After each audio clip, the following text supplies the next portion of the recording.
الحمد لله الحمد لله الأكرم الذي علم بالقلم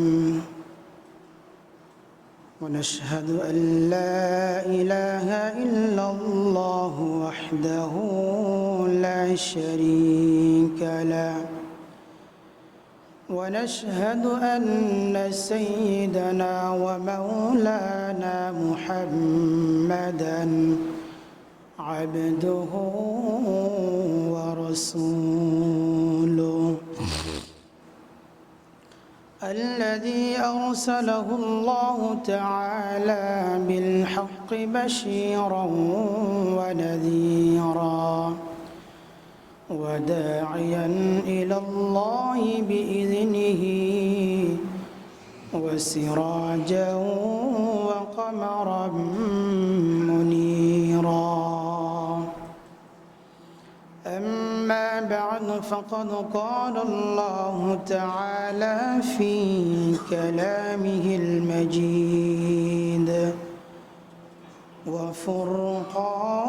وفرقانه الحميد أعوذ بالله من الشيطان الرجيم بسم الله الرحمن الرحيم إن الله وملائكته يصلون على النبي يا أيها الذين آمنوا صلوا عليه وسلموا تسليما আমরা সকলে দরুদ পড়ি اللهم صل على محمد وعلى آل محمد كما صليت على إبراهيم وعلى آل إبراهيم إنك حميد مجيد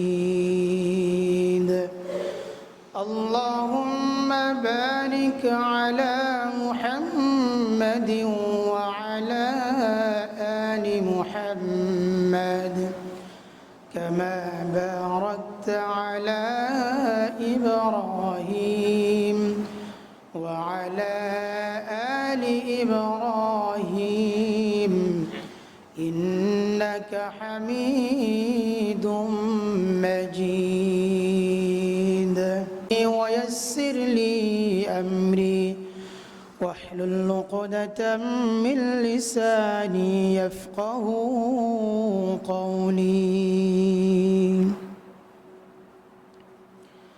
الحمد لله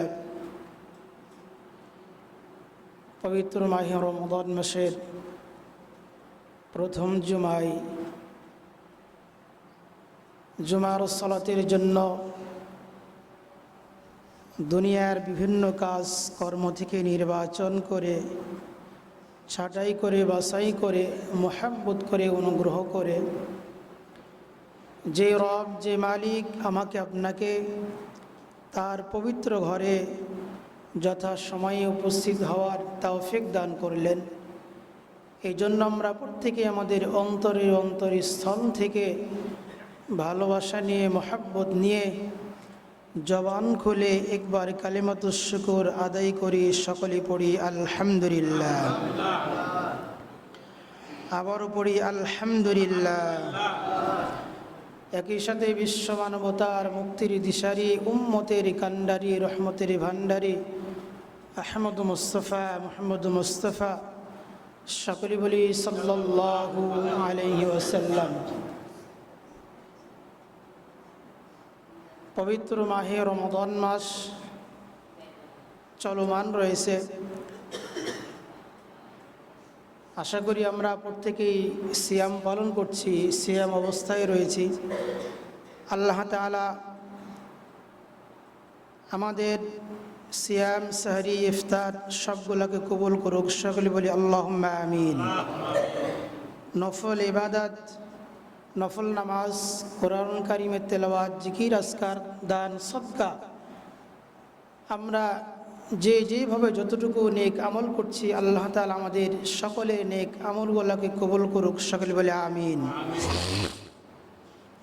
আল্লাহ তাআলা বলেন, ইয়া আইয়ুহাল্লাযীনা আমানু কুতিবা আলাইকুমুস সিয়ামু কামা কুতিবা আলাল্লাযীনা মিন ক্বাবলিকুম লাআল্লাকুম তাত্তাকুন।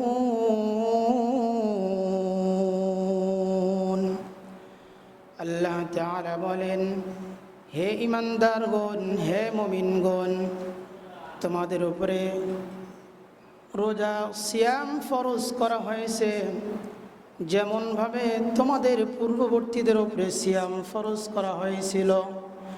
লাআল্লাকুম তাত্তাকুন, যাতে করে তোমরা এই সিয়ামের মাধ্যমে, রোজার মাধ্যমে তোমরা মুত্তাকি হতে পারো, পরহেজগার হতে পারো, আল্লাহ তাআলার বন্ধু, আল্লাহ তাআলার ওলি হতে পারো, আল্লাহ তাআলার প্রিয় বান্দা হতে পারো। তাহলে রোজা ফরজ করার একমাত্র উদ্দেশ্য, কারণ হলো আমরা সকলেই যেন আল্লাহ তাআলার বন্ধু হয়ে যাই, আমরা যেন মুত্তাকি হয়ে যাই। এটাই রোজার উদ্দেশ্য এবং মাকসাদ। তাহলে এখন প্রশ্ন আসতে পারে যে আমরা তো রমাদান মাসে সিয়াম পালন করি, রমাদান চলে গেলে মাথা থেকে টুপি পকেটে যায় বা টুপি আর মাথায় ওঠে না। রমাদানের বাইরে যে কাজ, যে পাপ, যে গুনাহ অপরাধ করতাম, ওগুলা আবার ঈদের দিন থেকে আমরা বা আমাদের থেকে সেগুলা চালু হয়ে যায়। তাহলে রোজা যে মানুষকে তাকওয়াবান করে, আল্লাহ তাআলার ওলি, বন্ধু বানায়, তাহলে 30 বছর থেকে 40 বছর থেকে আমরা সিয়াম পালন করছি, এখনও তো আল্লাহ তাআলার খাঁটি বান্দা, আল্লাহ তাআলার ওলি, প্রিয় বান্দা হতে পারলাম না। এমন প্রশ্ন আসতে পারে না? এখানে অনেকে আছে 50 বছর থেকে সিয়াম পালন করে, রোজা রাখে, অনেকে আছে 20 বছর, কেউ 10, কেউ 15 বছর। প্রত্যেক বছরেই এই মাহে রমাদান ঘুরে ঘুরে আমাদের নিকটে আসে। তাহলে আমরা তো প্রকৃত আল্লাহ তাআলার ওলি হতে পারি নাই। একটা উদাহরণ দিলে বুঝবেন। যেমন এই মসজিদের মধ্যে, এই মসজিদে যদি 10 টোর এসি ফিট করা হয়, লাগানো হয়, এবং মসজিদের আমরা সকলেই জানি পশ্চিম দিকে কোনো দরজা জানালা থাকে না, উত্তর, দক্ষিণ, পূর্ব দিকে থাকে। তো মসজিদের এসি চালু করা রয়েছে এবং মসজিদের যত দরজা জানালা রয়েছে সবগুলো লক করা রয়েছে। তাহলে এসি চালু করলে এই মসজিদের ভিতরে ঠান্ডা আবহাওয়া থাকবে কি থাকবে না? অবশ্যই থাকবে, শীত থাকবে। কারণ এসি চালু রয়েছে, এই জন্য শীত থাকবে, এবং দরজা জানালা সবগুলো লক করা রয়েছে, এই জন্য শীত থাকাটাই স্বাভাবিক এবং থাকবে। এর বিপরীত যদি এই মসজিদের মধ্যে 10 টনের বিপরীত 20 টন যদি এসি লাগানো হয়, আর যত দরজা জানালা রয়েছে সবগুলো যদি ওপেন করা হয়, খোলা হয়, তাহলে বলেন তো এই মসজিদের ভিতরে, এই মসজিদে কাঙ্ক্ষিত পরিমাণে শীত হবে? শীত হবে, ঠান্ডা লাগবে, কিন্তু যেই পরিমাণে শীত দরকার, শীতলতা দরকার, ওই পরিমাণে শীত থাকবে না বা ঠান্ডা আবহাওয়া থাকবে না। জানলা দরজা সব খোলা, এরপরও শীত থাকবে, কিন্তু কাঙ্ক্ষিত পরিমাণে যতটুকু আমাদের প্রয়োজন অতটুকু শীত থাকবে না, কারণ মসজিদের দরজা জানালা সব কিছু খোলা। আমি যদি প্রকৃতভাবে পরিপূর্ণভাবে শীত এবং ঠান্ডা উপভোগ করতে চাই, তাহলে আমাকে মসজিদের দরজা জানালা সবগুলা লক করতে হবে না খোলা রাখতে হবে? লক করতে হবে। তাহলে একটি মসজিদের মধ্যে দরজা জানালা খোলা রেখে এসি চালু করলে যেমন তার মধ্যে কাঙ্ক্ষিত পরিমাণে শীত আসে না, ঠান্ডা আবহাওয়া থাকে না, এর বিপরীত যদি সেই মসজিদের মধ্যে যে পরিমাণে এসি দরকার প্রয়োজন ওর চাইতে যদি কম থাকে এবং মসজিদের দরজা জানালা সব লক করা থাকে, তাহলে ওই মসজিদের মধ্যে যথেষ্ট পরিমাণ শীত এবং শীতলতা ঠান্ডা আবহাওয়া থাকবে। এমনকি নামাজ শেষে কিছু মুসল্লি দাঁড়িয়ে বলবে, মুয়াজ্জিন সাহেব এসির পাওয়ার কমাই দাও, শীত বেশি হয়ে গেছে। আর কিছু মুসল্লি বলবে, ফ্যানগুলো অফ করে দাও, শীত বেশি হয়ে গেছে। যদি দরজা জানলা সব কিছু লক থাকে, ঠান্ডা হওয়াটা স্বাভাবিক, এবং দরজা জানলা খোলা থাকলে ঠান্ডা হবে, কিন্তু যেই পরিমাণে ঠান্ডা শীত দরকার ওই পরিমাণে ঠান্ডা শীত থাকবে না।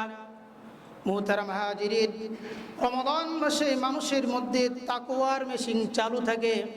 এই জন্য দেখবেন একজন পাপিষ্ঠ পাপাচার অপরাধী রমাদান মাসে সিয়াম পালন করা অবস্থায় তার বাড়িতে, তার ঘরে কেউ যদি না থাকে, তার সন্তান না থাকে, তার স্ত্রী না থাকে, তার পরিবারে কেউ না থাকে, তার ঘরের মধ্যে বিভিন্ন আইটেমের খাবার উপস্থিত, ফ্রিজের মধ্যে ঠান্ডা শরবত ইত্যাদি খাবার রয়েছে, কিন্তু সেই অপরাধী ব্যক্তি রমাদান মাসে কেউ তাকে দেখে না, একমাত্র আল্লাহ পাক রব্বুল আলামিন দেখেন, কিন্তু দুনিয়ার কোনো মানুষ দেখে না। প্রকৃত সিয়াম পালনকারী রোজাকারী সে কখনো গোপনে আহার করতে পারে না, পান করতে পারে না, কারণ তার মধ্যে তাকওয়ার মেশিন চালু আছে।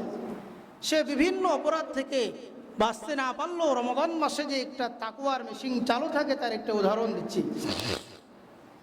কিন্তু ওই ব্যক্তি সিয়ামের মাস শেষ হয়ে গেলে, পবিত্র রমাদান মাস শেষ হয়ে গেলে সে আবার অপরাধে জড়িয়ে পড়ে। তো মুহতারাম হাজিরিন, আমরা সিয়াম পালন করি ঠিকই, কিন্তু আমাদের দরজা জানালা সব কিছু খোলা রয়েছে। আমাদের দরজা জানালা এবং সব কিছু ওপেন করে রেখেছি। এই সিয়াম পালন করার দ্বারা আমাদের মধ্যে পরিপূর্ণ তাকওয়া আসবে না। যেমন একটি মসজিদের মধ্যে দরজা জানালা লক না থাকলে পরিপূর্ণ শীত আসে না, আমাদের যদি দরজা জানালা খোলা থাকে তাহলে পরিপূর্ণ তাকওয়া অর্জন হবে না। আল্লাহ তাআলা সিয়াম ফরজ করার উদ্দেশ্য বলেন, কুতিবা আলাইকুমুস সিয়াম কামা কুতিবা আলাল্লাযীনা মিন ক্বাবলিকুম লাআল্লাকুম তাত্তাকুন। আল্লাহ তাআলা বলেন, এক বছরের সিয়ামের দ্বারাই বান্দা যেন তাকওয়া অর্জন করতে পারে, মুত্তাকি হতে পারে, আমার বন্ধু, আমার ওলি হতে পারে। কোনো মানুষ যদি 6টা শর্ত মেনটেন করে যদি সিয়াম পালন করে, আল্লাহ তাআলা ওয়াদা দিয়েছেন আল্লাহ পাক রব্বুল আলামিন তাকে বন্ধু হিসেবে গ্রহণ করবেন। আমরা সিয়াম পালন করি কিন্তু আমাদের গুনাহের দরজা জানালাগুলো সব কিছু ওপেন করে রেখেছি, তাহলে তাকওয়ার যে অর্জন, যে পরিপূর্ণ তাকওয়া আমরা যে অর্জন করব, এই অর্জনটা হচ্ছে না, কারণ আমাদের গুনাহ ওপেন করে রেখেছি, আমরা দরজা জানালা ওপেন করে রেখেছি। আল্লাহ তাআলা বলেন, কুতিবা আলাইকুমুস সিয়াম কামা কুতিবা আলাল্লাযীনা মিন ক্বাবলিকুম লাআল্লাকুম তাত্তাকুন। আমরা যদি পরিপূর্ণ তাকওয়া অর্জন করতে চাই, 6টি শর্ত মেনটেন করে, 6টি শর্ত মেনে আমাদেরকে সিয়াম পালন করতে হবে। 1 নাম্বার, আমরা সকলেই মনোযোগ সহকারে শুনি। 1 নাম্বার, আমাদের চোখের হেফাজত করতে হবে, দৃষ্টির হেফাজত করতে হবে। দৃষ্টির হেফাজত করা এটা কি শুধু রমাদান মাসের জন্য না, স্থায়ী? এটা স্থায়ী। একজন মুমিনের জন্য তার চোখকে হেফাজত করা শুধু রমাদান মাসের জন্য না, এটা স্থায়ী তার চোখকে হেফাজত করতে হবে। রোজা অর্থাৎ দিনের বেলা পানাহার থেকে, খাওয়া দাওয়া থেকে, স্ত্রী সঙ্গম থেকে বিরত থাকার নাম হচ্ছে রোজা। সাময়িক না, এটা স্থায়ীভাবে একটা মাসের জন্য যদি আমি দিনের বেলা পানাহার থেকে, খাওয়া থেকে এবং প্রভৃতি কামভাব থেকে আমি যদি বিরত থাকতে পারি, তাহলে স্থায়ীভাবে শুধু রোজা না, রোজা এবং রোজার বাইরে আমার দৃষ্টিকে হেফাজত করতে হবে। তো মুহতারাম হাজিরিন, রোজা রেখে আমাদের 1 নাম্বার চোখের হেফাজত করতে হবে। قل للمؤمنين يغضوا من أبصارهم ويحفظوا فروجهم ذلك أزكى لهم إن الله خبير بما يصنعون। আল্লাহ তাআলা বলেন, হে নবী, আপনি মুমিন পুরুষদেরকে বলুন তারা যেন তাদের দৃষ্টিকে সংযত রাখে, নত রাখে এবং তারা তাদের লজ্জা স্থানকে হেফাজত করে। যালিকা আযকা লাহুম, এর মধ্যে তাদের উত্তম পবিত্রতা রয়েছে। ইন্নাল্লাহা খাবীরুম বিমা ইয়াসনাউন, নিশ্চয়ই আল্লাহ তাআলা সব কিছু দেখেন, জানেন, শুনেন। বান্দা তার দৃষ্টি, তার চোখ হেফাজত করে কি করে না, সব কিছু আল্লাহ তাআলা খবর রাখেন। তাহলে রোজা রেখে, সিয়াম পালন করে আমাদেরকে চোখ হেফাজত করতে হবে, দৃষ্টি আমাদের চোখকে হেফাজত করতে হবে। আমি যদি রোজা রেখে সিয়াম পালন করে আমার চোখকে হেফাজত না করি, বেগানা নারীর দিকে দৃষ্টি দিই, গায়ের মাহরম মহিলার দিকে দৃষ্টি দিই, আমি যদি যেদিকে দেখা নিষেধ সেদিকে যদি আমি দেখি, তাহলে আমার সিয়াম আমাকে তাকওয়া পর্যন্ত নিয়ে যাবে না। আল্লাহ তাআলা ভালো কিছু দেখার জন্য চোখ দিয়েছেন। কোরআনুল কারীম দেখে দেখে পড়েন, আল্লাহ তাআলার ঘরের দিকে দেখেন, নিজের পিতামাতার দিকে সুনজর এবং নেক নজরও দেখেন। আল্লাহ তাআলা এর মধ্যে সওয়াব এবং ভালো রেখেছেন। তাহলে সিয়াম পালন করা অবস্থায় আমাদের চোখকে হেফাজত করতে হবে। যে সমস্ত পাত্রে আল্লাহ তাআলা দেখতে নিষেধ করেছেন, ওই সমস্ত জায়গা এবং পাত্র থেকে আমাদের দৃষ্টিকে হেফাজত করতে হবে। 2 নাম্বার, আমাদের জবানকে হেফাজত করতে হবে। আল্লাহ রাসূল সাল্লাল্লাহু আলাইহি ওয়াসাল্লাম বলেন, মান লাম ইয়াদা কাওলা আয-যুর ওয়াল আমাল বিহি ফালাইসা লিল্লাহি হাজাতুন ফি আন ইয়াদা তা'আমাহু ওয়া শারাবাহু। আল্লাহ রাসূল সাল্লাল্লাহু আলাইহি ওয়াসাল্লাম বলেন, রোজা রাখা অবস্থায় কোনো ব্যক্তি যদি মিথ্যা বলে, অনুরূপ পাপের কাজ করে, সে যদি মিথ্যা বলে এবং অনুরূপ পাপের কাজ করে, সেগুলো পরিহার করে না, ত্যাগ করে না, তাহলে সেই ব্যক্তির রোজা আমার কাছে কোনো প্রয়োজন নাই। তার পানাহার এবং তার অনাহারে থেকে এগুলা পরিত্যাগ করে আমার কোনো প্রয়োজন নাই। তাহলে রোজা রেখে আমাদের জবানকে কি করতে হবে? হেফাজত করতে হবে। মিথ্যা কথা বলা যাবে না, মানুষের গীবত করা যাবে না। আল্লাহ তাআলা বলেন, ইয়া আইয়ুহাল্লাযীনা আমানুত্তাকুল্লাহা ওয়া কুলু কওলান সাদীদা। হে ঈমানদারগণ, হে মুত্তাকীগণ, তোমরা আল্লাহ তাআলাকে ভয় করো, সদা সর্বদা সত্য কথা বলো। সত্য কথা বললে কি লাভ? ইউসলিহ লাকুম আ'মালাকুম, আল্লাহ তাআলা তোমাদের কর্ম, তোমাদের কাজকে শুদ্ধ করে দিবেন, সঠিক করে দিবেন। ওয়া ইয়াগফির লাকুম যুনুবাকুম, এবং তোমাদের পাপ সমূহকে আল্লাহ তাআলা ক্ষমা করে দিবেন, মাফ করে দিবেন। يصلح لكم أعمالكم ويغفر لكم ذنوبكم ومن يطع الله ورسوله فقد فاز فوزا عظيما। আর আল্লাহ এবং আল্লাহ রসুলের আনুগত্য করতে হবে। ফাকাদ ফাযা ফাওজান আযীমা, তাহলে সে এক মহা সাফল্য অর্জন করলো। তাহলে আমাদের কি রোজা রেখে সদা সর্বদা সত্য কথা বলতে হবে, মিথ্যা কথা বলা যাবে না। আল্লাহ রাসূল বলেন, মিথ্যা থেকে তোমরা বেঁচে থাকো, কারণ মিথ্যা মানুষকে গুনাহের দিকে নিয়ে যায় আর গুনাহ মানুষকে জাহান্নামে প্রবেশ করায়। নাউযুবিল্লাহ। এই জন্য মিথ্যা কথা বলা যাবে না।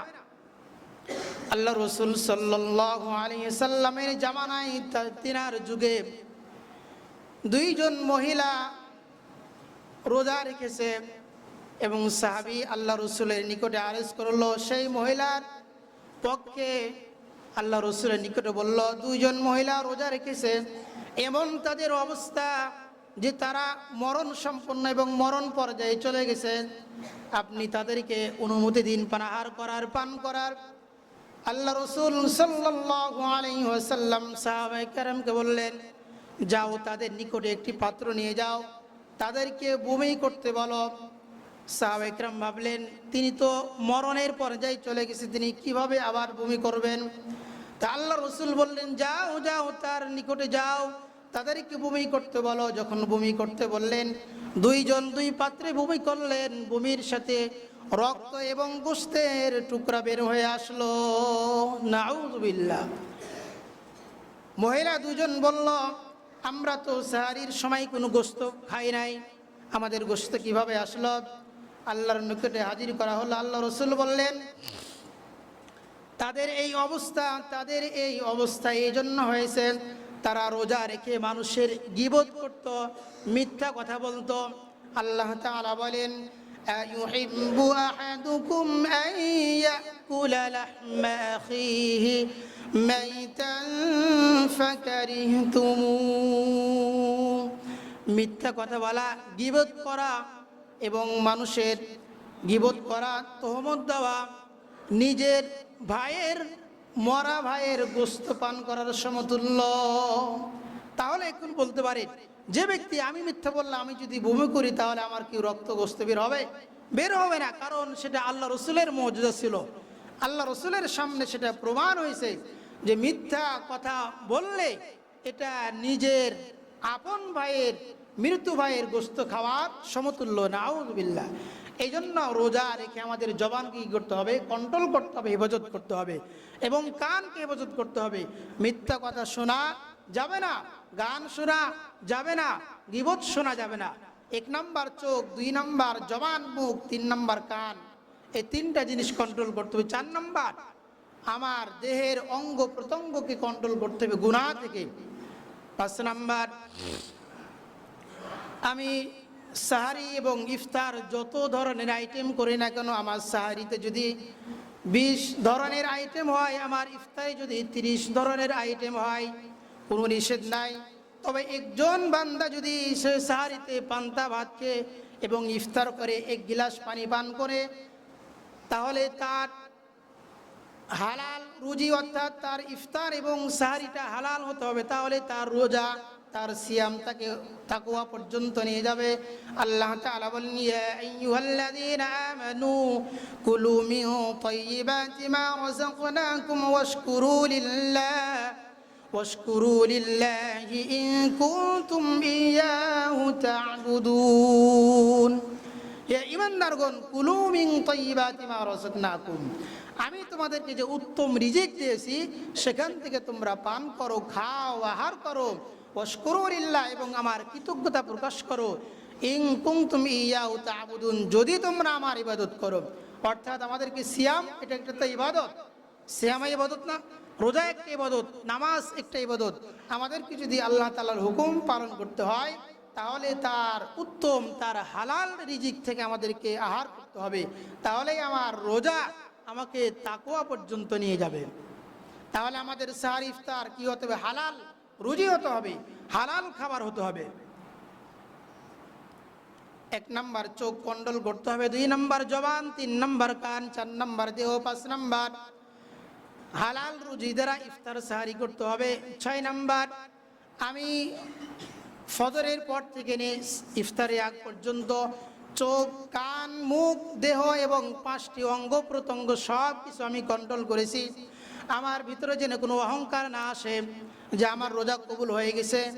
তখন আমাকে তাওবা ইস্তিগফার করতে হবে, আল্লাহ তাআলা নিকটে বলতে হবে যে পরিমাণে রোজার হেফাজত করার দরকার ছিল আমি করতে পারি নাই।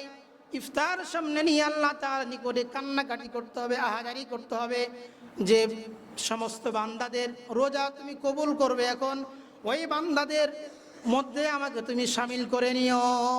তাহলে আমাদেরকে ইফতারির পূর্ব মুহূর্তে একটা দোয়া কবুলের সময় আমরা একাকই করতে পারি, হাত তুলে করতে পারি, না তুলে করতে পারি, আমাদের সব সময় ইফতারের সামনে নিয়ে আমাদেরকে দোয়া করতে হবে। আল্লাহ তাআলা আমাদেরকে এই 6টি জিনিস মেনটেন করে আমাদের সিয়াম পালন করা তৌফিক দান করুন সকল বিল আমিন। আরেকটি জিনিস না বললে না, আমি প্রথম রমজান থেকে বিভিন্ন এলাকায় বিভিন্ন জায়গায় দেখছি, অনেক ফেসবুকে নেটেও অনেক আলোচনা সমালোচনা চলছে যে আসলেই যে সময় মানুষ তাহাজ্জুদের নামাজ পড়ে, যে সময় মানুষ জিকির আজকার করে, অন্তত পক্ষে শুধু আপনি টাইমটা বলবেন যে এত থেকে এত বাড়ছে, বা 3টা 30 মিনিট, 2টা এত মিনিট বাড়ছে। মা বোনেরা আপনারা উঠুন, জাস্ট 2-3 মিনিট 5 মিনিট বলবেন। এখানে কোরআন তেলাওয়াত, জিকির আজকার, গজল ইত্যাদি বলা, এরা সম্পূর্ণ কিন্তু ইসলাম শরীয়ত করে না। আমার মন গড়া কথা না।